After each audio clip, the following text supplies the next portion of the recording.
bonjour à toi qui nous rejoins depuis YouTube ou alors Hope Radio. Bienvenue sur Boost Espoir.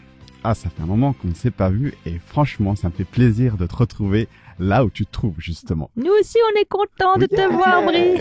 Alors, pour rappel, Boost Espoir, c'est un temps suspendu qui va permettre au travers de chants, de témoignages, de discussions, de conseils, de te rebooster spirituellement pour la semaine qui vient.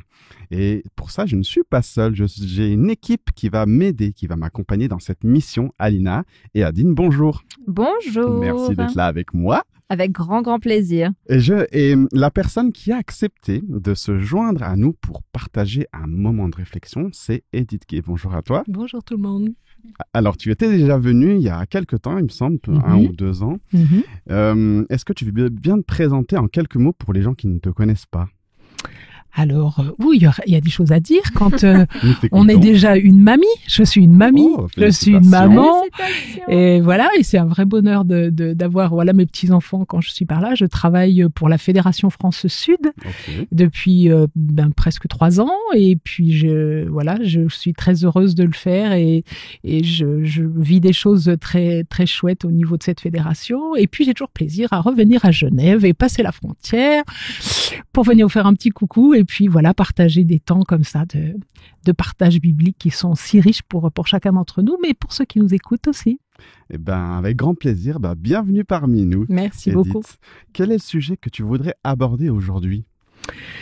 Alors justement, je pensais quand on m'a demandé de venir, je me disais, faut qu'on pense à nos auditeurs, etc. Et en pensant à nos auditeurs, je me dis, il y a des situations peut-être de vie qui sont sûrement très difficile pour certaines personnes, etc. Et puis quand on a l'impression qu'on n'a vraiment plus rien, qu'on est au bout du rouleau ou que les choses de la vie sont pas chouettes, etc. Eh bien, j'avais retrouvé une petite histoire qui disait que on a toujours un petit peu d'huile à la maison. Alors on va voir ce que ça représente, cette petite quantité d'huile à la maison. Eh ben, merci beaucoup, que le Seigneur t'accompagne pleinement dans le message que tu vas nous partager et qu'il nous inspire tout au long de ce culte. Amen.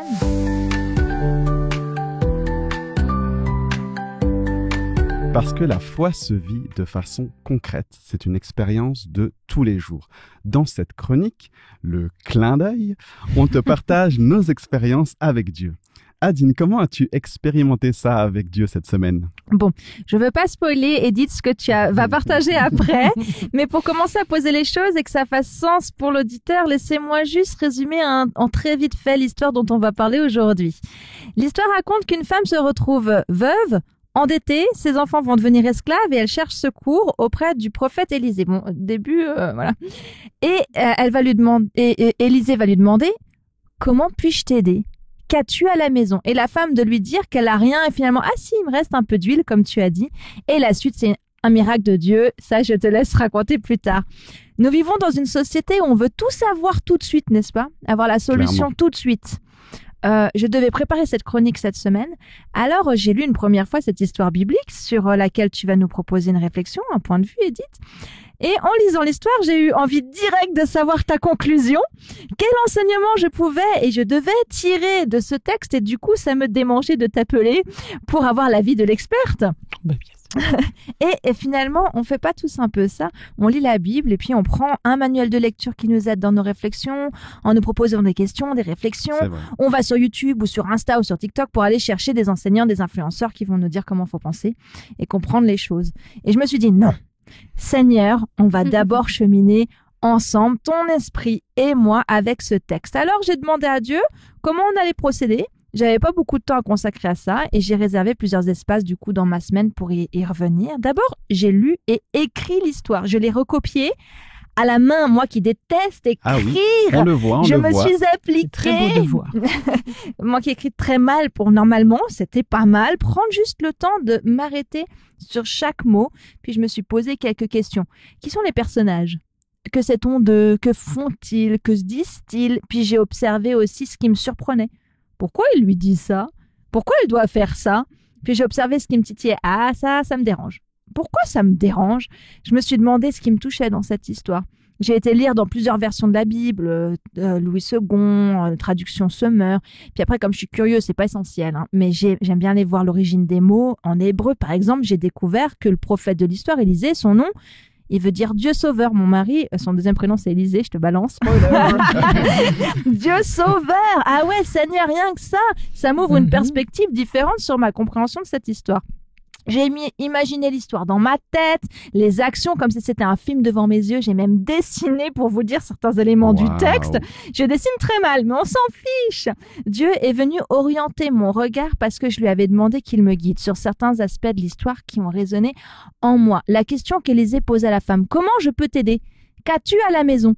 Ce regard que lui propose Dieu à travers Élisée, ça m'a vraiment touchée.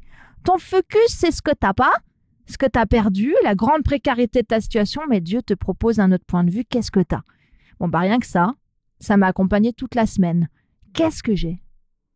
Alors que j'ai des soucis de santé en ce moment, alors j'ai l'impression d'avoir moins. J'ai moins d'énergie, j'ai moins d'efficience, j'ai moins d'œil, je pourrais faire une longue liste. Dieu m'a invité à regarder ce que j'avais et à m'attendre au miracle qu'il pouvait faire avec. Alors, je suis contente d'avoir d'abord cheminé avec Dieu toute seule sur ce texte.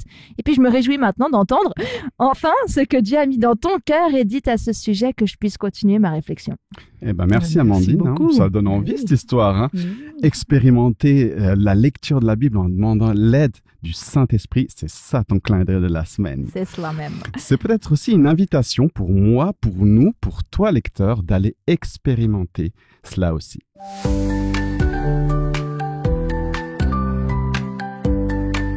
Nous sommes dans la chronique Une promesse pour toi.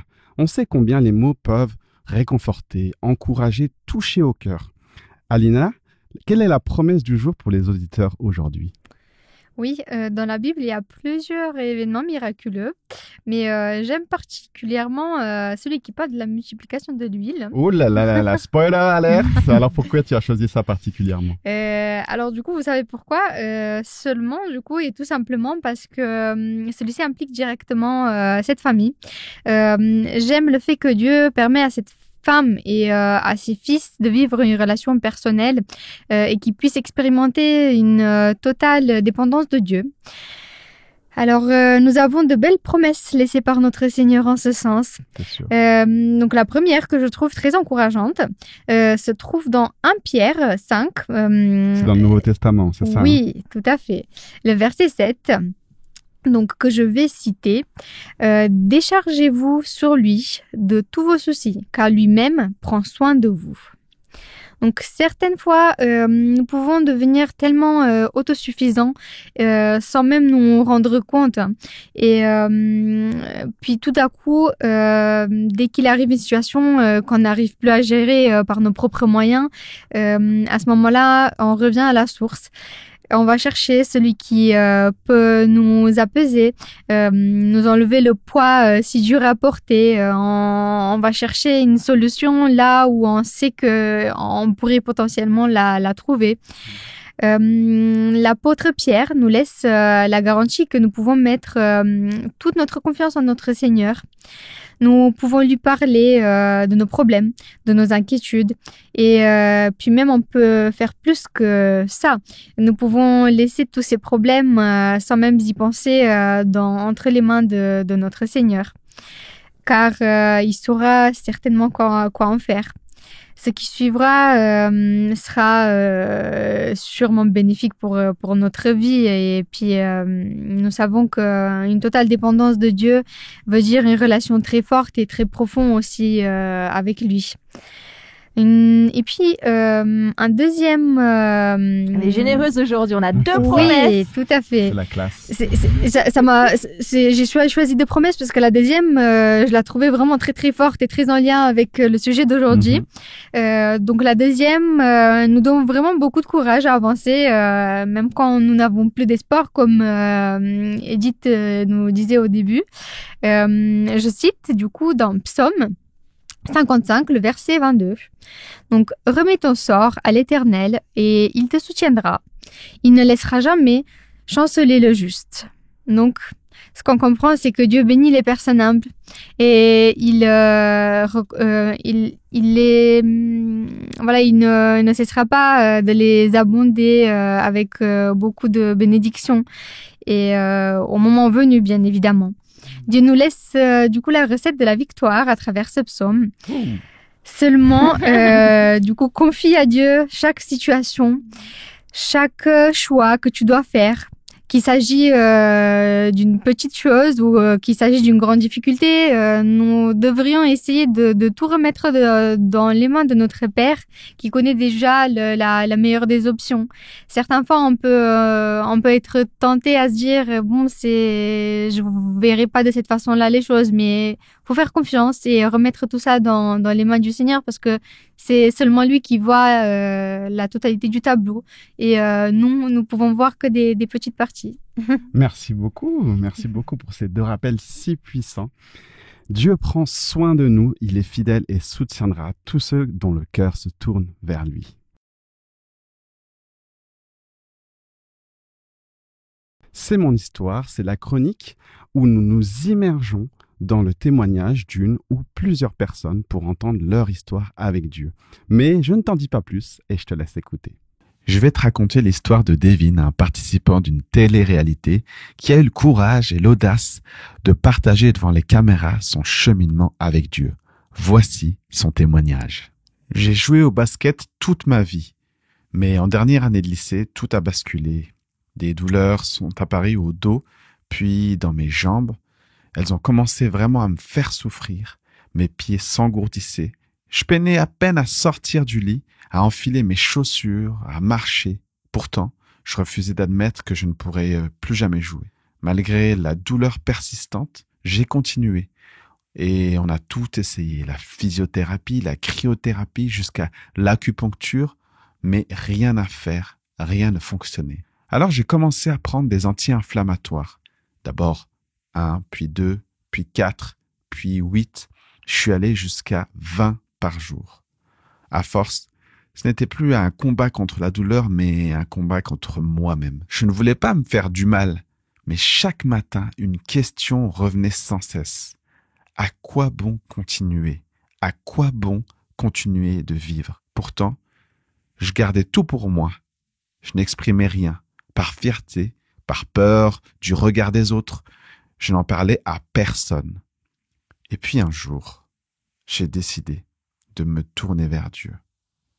J'ai prié. Finalement, j'ai consulté un médecin une dernière fois. Et là, il a découvert quelque chose de spécial. Il a découvert que mon fémur frottait contre mon bassin, provoquant ces douleurs insupportables. Une opération des 2 hanches était donc nécessaire. Je l'ai faite et la douleur a disparu. Aujourd'hui, je peux rejouer au basket enfin et l'abus de médicaments, j'en garde une certaine honte toujours, mais c'est aussi ce qui m'a conduit là où je suis maintenant. Et surtout, ce chemin m'a permis de renforcer ma foi, de créer un lien profond avec Dieu.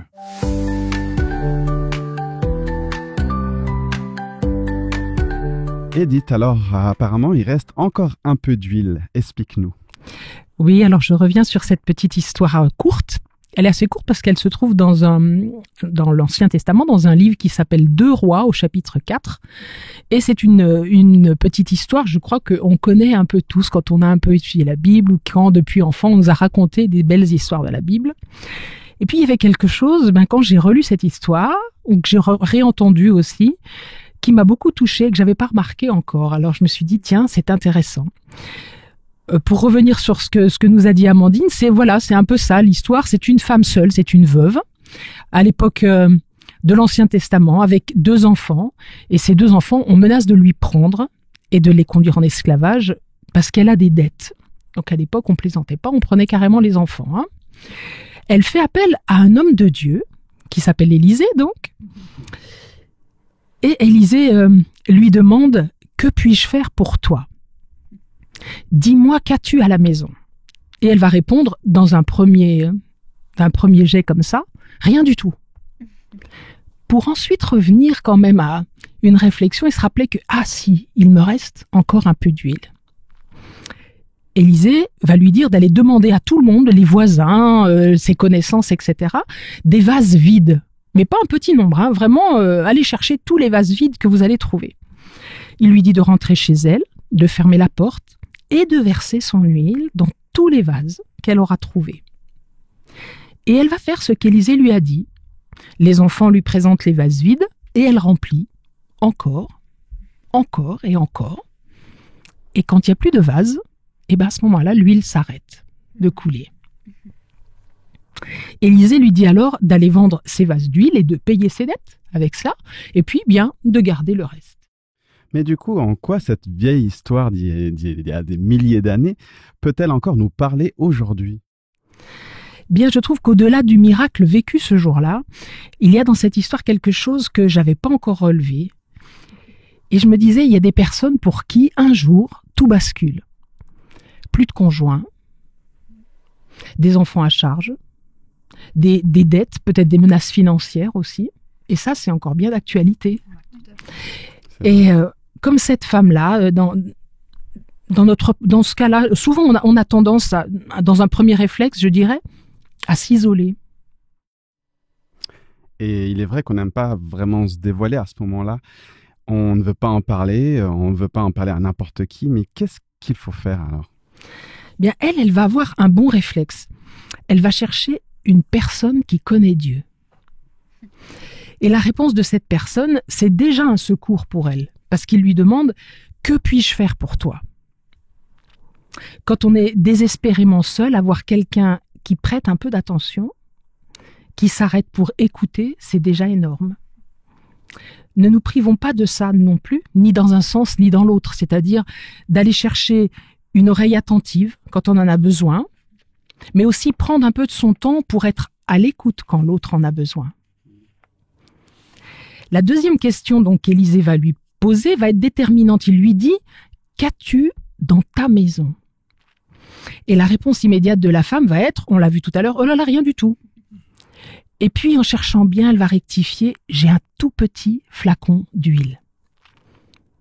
Et ce qu'il se passe là, c'est ce qu'il se passe souvent dans nos têtes quand, en fonction de la petite voix dont tu parlais aussi, Amandine, la petite voix qui nous parle, à laquelle je vais suivre, celle qui me dit « Oh, c'est fichu, il n'y a rien à faire, j'ai plus rien de toute façon », ou celle qui tout d'un coup me rappelle « Ah oui, il me reste un tout petit peu.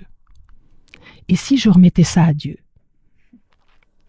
Je ne sais pas si cela parle à certains de nos auditeurs, peut-être aujourd'hui, ceux qui sont dans des difficultés, ceux qui n'ont pas forcément la foi ou qui l'ont perdue peut-être. Imagine seulement que Dieu peut utiliser quelque chose de très petit, un tout petit bout de foi qui te reste, que tu lui confies, c'est le petit pot d'huile que tu as chez toi. Parce que si tu fais cette démarche-là, je n'ai pas grand-chose, mais je te le confie, eh bien c'est toi qui rends le miracle possible. Dieu n'est pas impressionné par ceux qui font tout par eux-mêmes. Pas du tout. Même ceux qui font des choses extraordinaires. Il est impressionné par ceux qui lui remettent tout. Parce que c'est ça la foi. Il nous chuchote, avec ce petit peu de foi que tu vas mettre en moi, je peux retourner les choses. Mais alors pourquoi Élisée va demander de remplir ces vases vides ? Il aurait pu très bien faire le miracle par lui-même directement. Ben oui, c'est souvent ce qu'on a tendance à faire. C'est une réponse, vous savez, quelquefois on veut donner un coup de pouce à Dieu. On aimerait bien l'aider aussi un petit peu nous et faire avec nos propositions, nos idées. Et puis on attend juste que Dieu tamponne. Vous êtes d'accord avec ça ? On le fait encore, hein ? On est d'accord. Alors que là, il veut une réelle confiance en lui. Cette femme se retrouve devant des vases vides. Et moi je trouve qu'il faut une belle dose de foi pour dire que ça va changer. Non, vous trouvez pas ? Pourtant, elle va fermer la porte de chez elle et c'est chez elle que le miracle va avoir lieu. Mais c'est si important que ce soit chez elle, justement. Bien, je pense à nos auditeurs qui ne sont pas croyants ou, voilà, encore une fois, ou ceux dont la foi s'est un peu éteinte. Dieu n'a pas envie de faire des miracles en mondiovision. Dieu, il a envie que ça se fasse chez toi. Ça veut dire en toi. Là où il peut te rencontrer. Cette femme est rentrée chez elle. Elle a fermé la porte. Elle a fait ce que lui avait dit l'homme de Dieu et elle a rempli. Le miracle était bien chez elle.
Bonjour à toi, si tu viens de nous rejoindre, je te souhaite la bienvenue.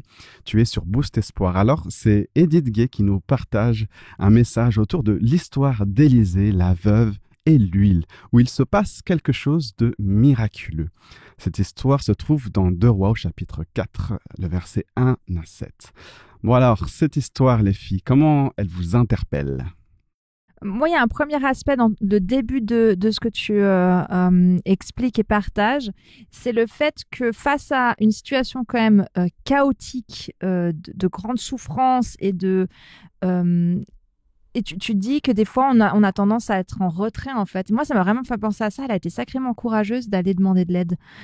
Parce que quand là, on est endetté ou quoi, elle aurait pu se sentir en échec, entre guillemets, ou ressentir de la honte, en fait.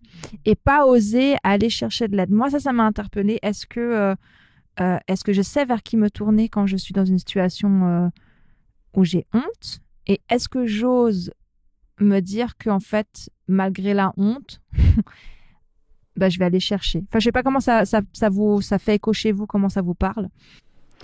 Oui, je suis d'accord avec ce que tu dis, parce que c'est vrai que quand on se trouve dans une telle situation, c'est pas facile, et puis peut-être qu'on n'a pas confiance, on sait pas vers qui aller, on sait pas si on va se faire juger, on sait pas comment les gens vont réagir.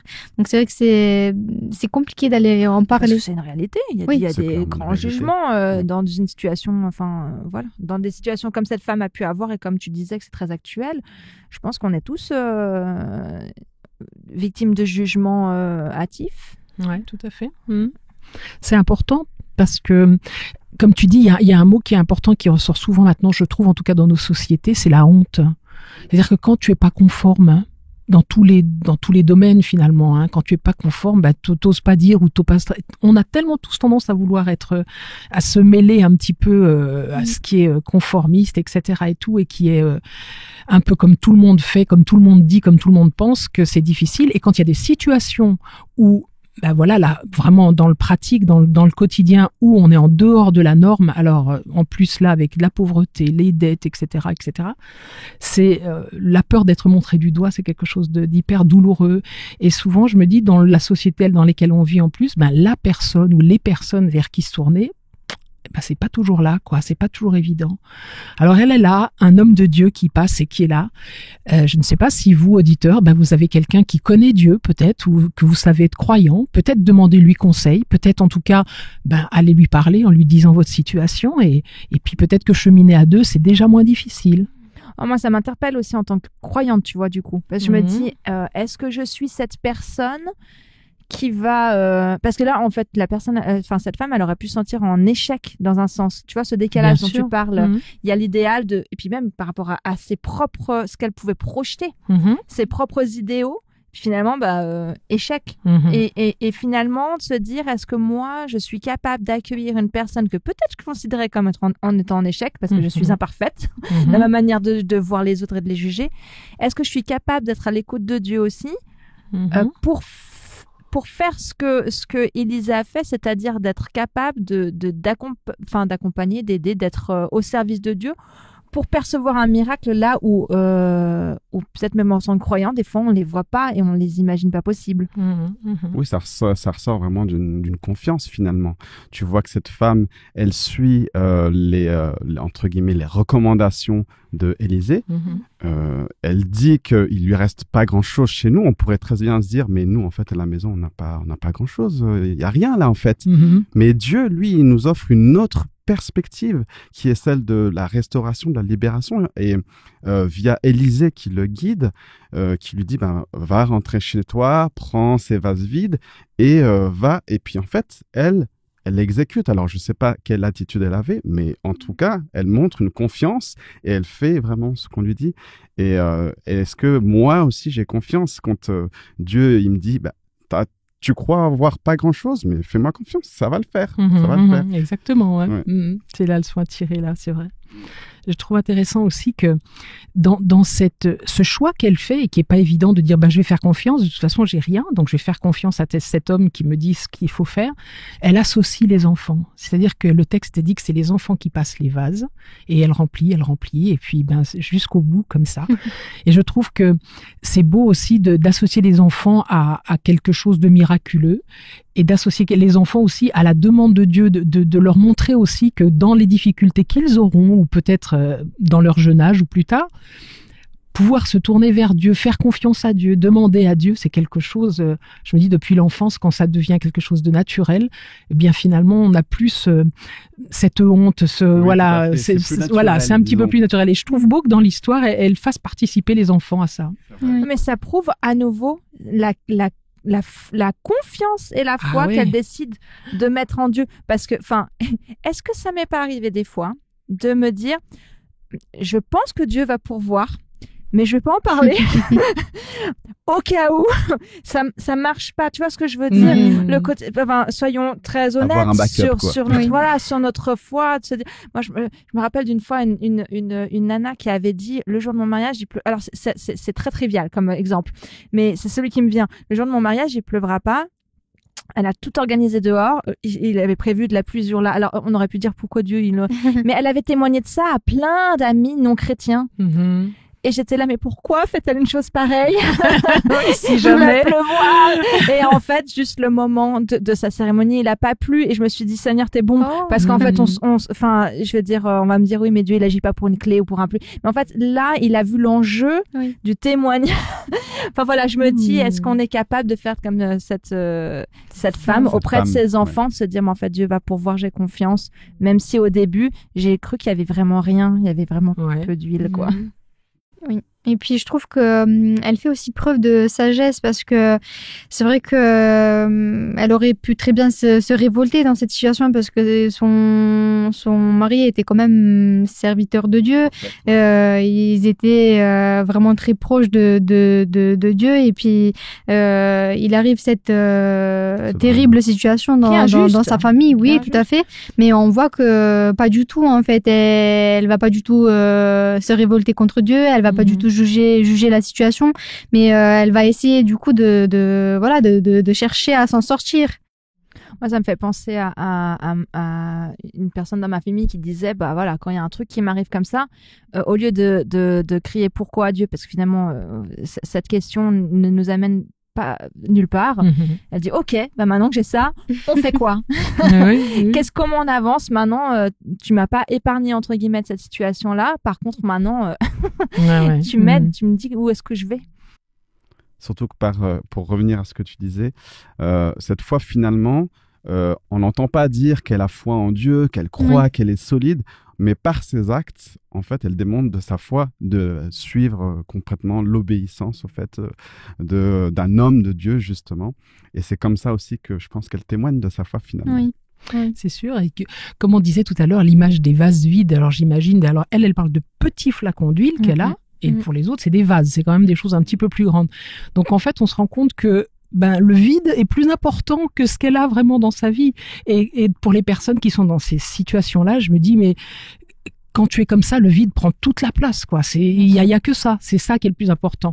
Alors que là, elle met l'accent sur le fait d'avoir, mais le tout petit truc qui reste sur ton étagère, là, et tout ça. C'est pour ça que je me dis, les personnes qui ont encore un tout petit bout de foi, allez, remettez ça à Dieu. Parce que il peut faire des choses extraordinaires. Mais par contre, mettez-vous devant vos vases vides et faites confiance dans le sens de dire, il va les remplir. Parce que c'est un petit peu ça dont a besoin aussi Dieu dans ce moment-là. C'est vraiment que la confiance, elle soit totale. C'est pour ça que les vases sont même pas à moitié pleins.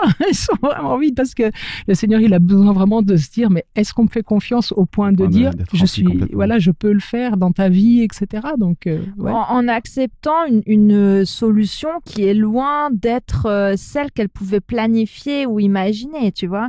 Je me dis, la solution qu'amène Dieu dans sa vie, n'était intellectuellement pas concevable puisque ça relève du miraculeux. Et je pense que des fois, quand on est face à des situations tellement complexes de vie, et c'est normal, Dieu nous a quand même donné une intelligence pour réfléchir, je pourrais faire ça, et des fois, c'est tout à fait ce qu'il faut faire. Puis des fois, zéro issue, pas de solution. Seigneur, tu proposes quoi? Et ce qu'il va proposer nous sort de notre zone de confort plus, et nous invite à accepter et à rentrer dans une démarche qui sort de nous-mêmes et de ce qu'on aurait pu faire. C'est ça aussi qui m'interpelle dans cette histoire. Elle s'est dit, je coule l'huile, on y va. Ah, mais ça continue. Ah, mais c'est ça le miracle. C'est ça. Incroyable. C'est ça.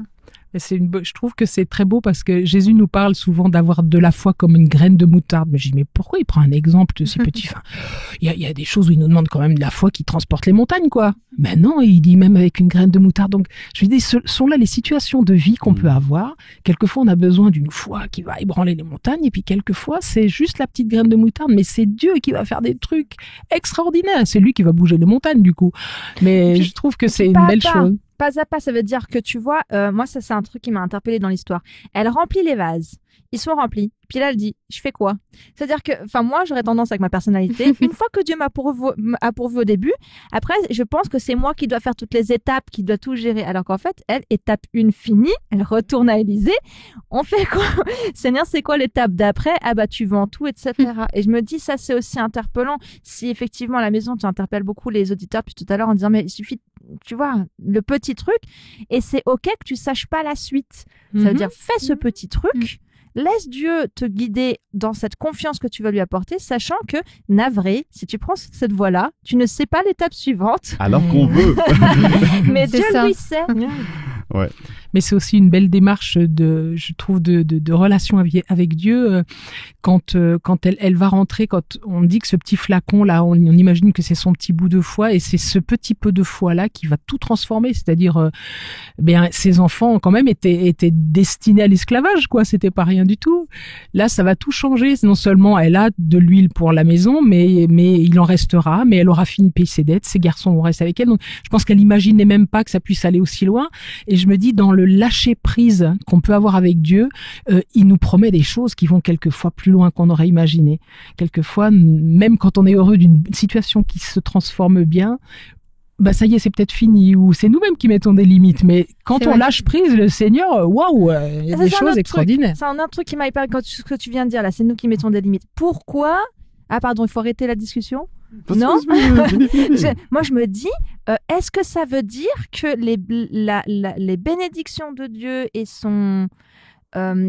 ça dépend du nombre de vases que tu lui présentes? Tu vois ce que je veux dire? Parce que l'huile s'arrête à la limite du nombre de vases qu'elle a posé. Je me dis, elle aurait eu 20 vases de plus. Elle aurait 20 vases de plus remplis d'huile.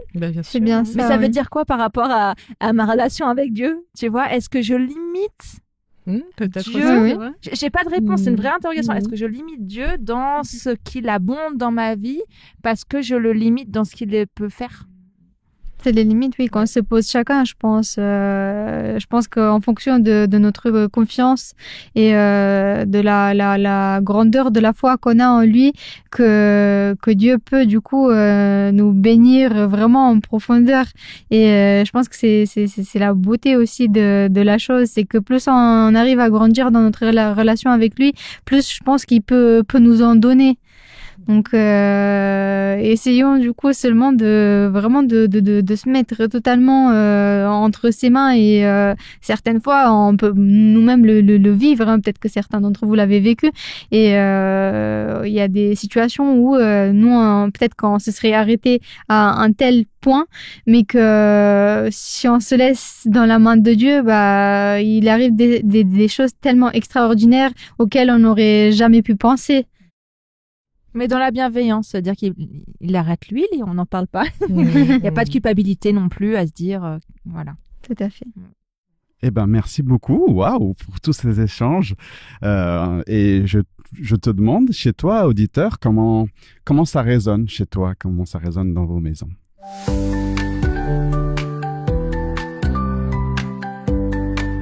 Nous sommes dans la chronique surprise, la chronique où tout peut arriver. Justement, Adine, qu'est-ce que tu nous as concocté? Je vous propose des pépites bibliques. L'histoire dont on vient de parler n'est pas la seule histoire dans la Bible qui parle de venir avec le peu qu'on a afin de voir comment Dieu va en faire un miracle. Alors, on va vous raconter quelques bribes d'histoire biblique. Édith et chers auditeurs, saurez-vous compléter nos propos? Je commence. Bon, c'est l'histoire d'un homme, c'est facile. C'est l'histoire d'un homme qui conduit son peuple loin de l'oppression. Il se retrouve avec son peuple devant la mer. Bon, vous avez compris, l'homme en question est... Moïse. Voilà. Alors maintenant, notre ami Moïse se retrouve face à la mer, l'armée de Pharaon qui lui arrive dessus. Il n'y a pas d'issue. Clairement, en termes de niveau de foi du peuple, on est un peu au niveau de la mer, sans mauvais jeu de mots. Et là, la question est non pas qu'est-ce qu'ils n'ont pas, même si ce serait la plus facile à se poser. Ils n'ont pas d'armes, ils n'ont pas de soldats qualifiés et la liste, elle est longue. Mais qu'est-ce qu'ils ont, ou plutôt, qu'est-ce que Moïse a? Un bâton. Voilà, ok. Il a un bâton. Et Dieu va lui dire de prendre ce bâton, de le lever, de lever sa main et paf, fendre l'eau. Et là, bam, Dieu réalise un miracle avec si peu. Ils traversent la mer à sec et sont sauvés. En termes de confiance en Dieu, on raconte ça souvent de manière presque banale maintenant. Oui, Moïse, là, il a fait un geste de foi énorme. C'est clair. Énorme. C'est clair. Je continue, on va se la tenter un petit peu en mode énigme. Alors, 20 petits pains pour un festin, c'est bien trop peu pour nourrir 100 personnes. Mais Dieu a multiplié la portion et il en restait encore à la fin. Qui suis-je? Dites, tu sais. Eh ben, vas-y. Le Christ, Jésus? Non, ah non. Presque, mais non, pas du tout. C'est 20 pains et 100 personnes. C'est toujours la même personne. Le même prophète, c'est le prophète Élisée. Oui, d'accord. Ouais. J'étais pas sur la quantité. Ouais. Je me disais, il semblait que ça avait fait beaucoup plus avec Jésus quand même. Il y a une similitude, c'est oui. toujours le prophète Élisée dans 2 Rois 4, 42 à 44. C'est le même chapitre que notre histoire d'ailleurs. Un homme apporta donc à Élisée 20 pains d'orge et quelques épis de blé pour nourrir une centaine de personnes. Alors forcément, son serviteur, ça risque d'être un peu juste, mais Élisée déclara que Dieu pourvoirait. En effet, après avoir distribué la nourriture, il en resta encore. Bon, effectivement, ça nous fait penser à l'histoire de Jésus, où avec 5... Alors lui, il fait mieux. Avec 5 pains et 2 poissons, il nourrit, Dieu toute une foule multiplie et nourrit des milliers de personnes. Allez, Alina, à toi. Oui, alors avec 300 hommes et des torches en main, je suis allée affronter un ennemi trop grand, mais Dieu a semé la panique dans le champ et sans effort, nous avons gagné brillamment. Alors, qui suis-je? Notre ami Gédéon. Exact. Bah oui, parfaitement. Alors, Gédéon devait affronter une armée ennemie massive, mais Dieu réduit son armée en 32 000 à seulement 300 hommes. À 300 hommes, avec des trompettes, des cruches et des flambeaux. Ils firent fuir toute l'armée ennemie et ils trouvent cette histoire. Alors tu trouveras cette histoire dans Juges 7 du verset 1 à 25. Voilà, la différence, je trouve, c'est que c'est Dieu qui diminue l'armée. Oui. Et doivent faire confiance à Dieu. Et là, ça rejoint l'idée que la victoire, elle appartient à Dieu. C'est pas par nos propres forces. Je trouve que c'est encore une autre dimension de compréhension de notre histoire du jour. Oui, puis ça donne aussi les deux dimensions de Dieu, c'est-à-dire que Dieu, il a pas ce que je disais tout à l'heure en disant, il a pas besoin d'être en mondiovision. Ben là, pour Gédéon, il avait pas besoin d'une armée autant que. Par contre, dans l'autre sens, Dieu, il donne en abondance, c'est-à-dire que non seulement il nourrit, mais il en reste et dans l'histoire de Jésus et dans l'histoire de ce que disait l'Élysée. Il en reste toujours après. Donc quand Dieu bénit, il bénit en abondance. Par contre, les moyens utilisés, il demande qu'on lui fasse confiance, quoi. Exact. Allez, dernière histoire. Je sais que Amandine, c'est ta préférée. Yes. Un étranger me demanda ce que j'avais en réserve. J'ai cru que c'était notre dernier repas, mais le ciel en a décidé autrement. Ma jarre a défié les lois de la nature. Qui suis-je? Alors, Edith? C'est aussi un prophète. Ouais. C'était Élie ou Élisée. C'était une veuve qui n'avait qu'une poignée de farine et un peu d'huile pour préparer un dernier repas pour elle et son fils avant de mourir. Mais sur l'ordre de Dieu, Élie lui demanda de lui faire d'abord un peu de pain. En retour, Dieu fit en sorte que sa farine et son huile ne s'épuisent pas dans toute la durée de la famine. Ouais, c'est la veuve de Sarepta. La veuve de Sarepta. Ouais. Merci. Alors, quelle est votre histoire préférée? Je vous laisse réfléchir. Et puis, c'est l'occasion d'aller redécouvrir ou découvrir toutes ces histoires pour booster notre foi.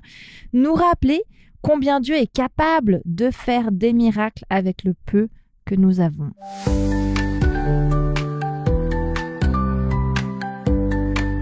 Pas question de te laisser sans l'action du jour. Alors, Alina, qu'est-ce que tu nous proposes aujourd'hui ? Alors, du coup, comme on l'a redit et redit, du coup, le prophète lui demande à cette femme, dis-moi ce que tu as chez toi. En gros, dis-moi ce qui te reste concrètement. Cette question nous est également adressée aujourd'hui parce que quand Dieu travaille dans nos vies, il travaille à travers ce que nous avons. Mais du coup, il nous demande d'apporter aussi notre petit reste.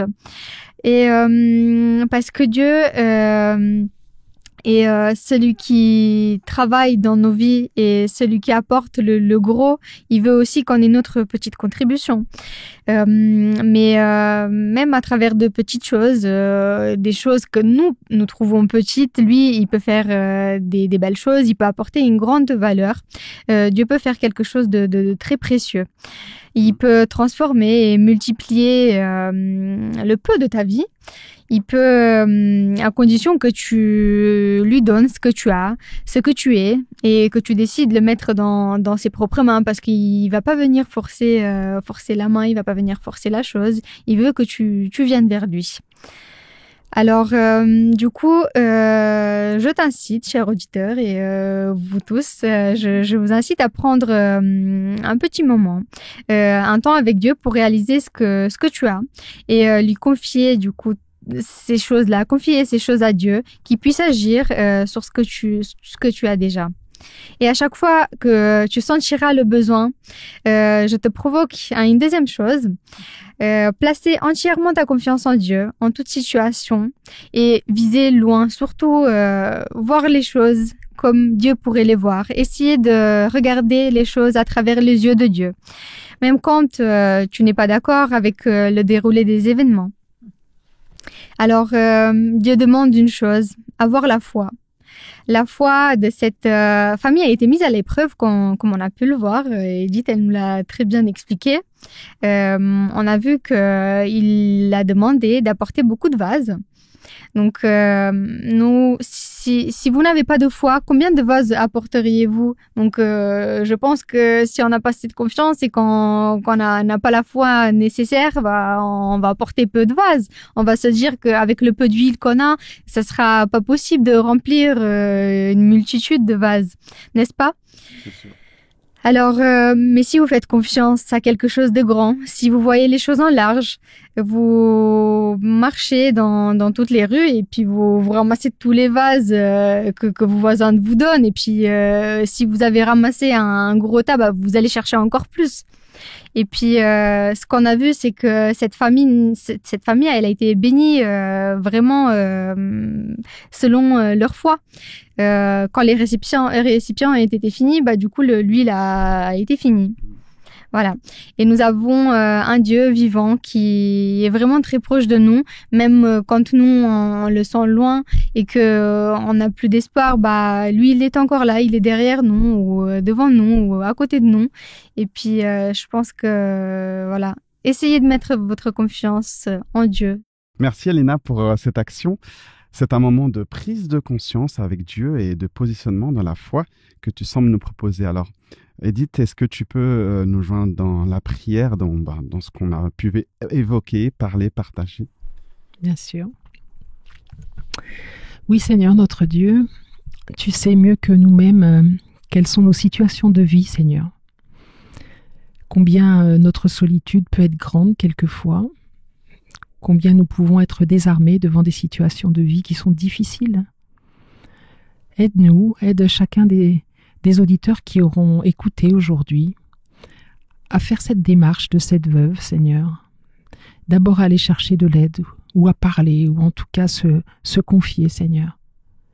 Et puis trouver sur sa route les conseils suffisants, mais surtout ne pas oublier qu'il y a encore de l'huile chez soi. Sous forme de la foi, quand on en a encore un petit peu, puis peut-être sous forme de « allez, je tente, je sais pas, mais bon, pourquoi pas finalement, puisqu'on me dit que Dieu peut faire des choses extraordinaires. » Alors, cher auditeur, tente, c'est le moment ou jamais. Essaye, demande, parce que le Seigneur, il multiplie, il donne en abondance. parce qu'il va au-delà de ce que tu peux lui demander, parce que il est toujours là, prêt. Dans des situations difficiles, c'est tellement difficile de le voir quelquefois, mais il te demande sa pleine confiance, vraiment. Il te demande de présenter des vases vides, complètement vides, mais parce qu'il sait que lui peut remplir autant qu'il y en a besoin. Et puis, il en restera encore un petit peu. Merci Seigneur, parce que toi, tu es ce Dieu qui remplit les vases, qui remplit les vies. Merci de nous dire aussi que tu as juste besoin d'un petit peu de notre huile, que nous la mettions entre tes mains, Seigneur, et puis toi, tu feras le nécessaire. Toi, tu feras le bien. Toi, tu feras ce dont on a besoin. Alors aide-nous à lâcher prise, à te faire confiance vraiment totalement, Seigneur, pour que tu puisses remplir nos vies comme tu as rempli les vases de cette veuve. Au nom de Jésus. Amen. Amen.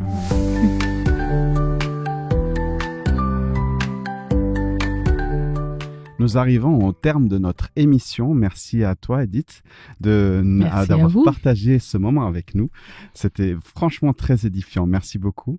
Merci à vous, les filles, d'avoir partagé vos chroniques et votre bonne humeur. Et un grand merci à toi, cher auditeur, qui nous écoute sur Hope Radio ou YouTube. D'ailleurs, allez au pop-up, on s'abonne, on like, on commente, on partage, parce que Boost Espoir, pour que Boost Espoir puisse venir, grâce à Dieu, impacter autour de toi et autour de nous. Il ne me reste plus qu'à te souhaiter une excellente semaine et à te donner rendez-vous la semaine prochaine pour de nouvelles aventures. Ciao!